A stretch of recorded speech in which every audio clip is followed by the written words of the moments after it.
सगळ्यात पहिल्यांदा मी म्हणलो होतो विलिनीकरण आता काय फायदा नाही, आम्हाला करायचा पण नाही, कारण का दादाची भावनिक इच्छा होती की पवार साहेबांचं वय बघता पवार साहेबांबरोबर एकत्रित येणं ही त्यांची भावनिक इच्छा होती. 18व्या वर्षी अजितदादांचे वडील हे वारले. आनंद आजोबा हे वारल्यानंतर अजितदादांना कुणी मुलासारखं वागवलं असेल तर पवार साहेबांनी वागवलं आणि हे त्यांच्या मनात होतं. हे त्यांनी आम्हाला बोलून दाखवलं.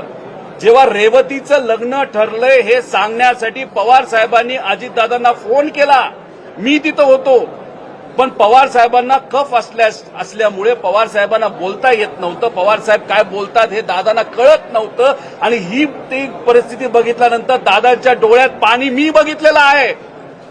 मग ही भावनिक भूमिका दादांची असताना याच्यामध्ये आम्ही राजकारण का करू?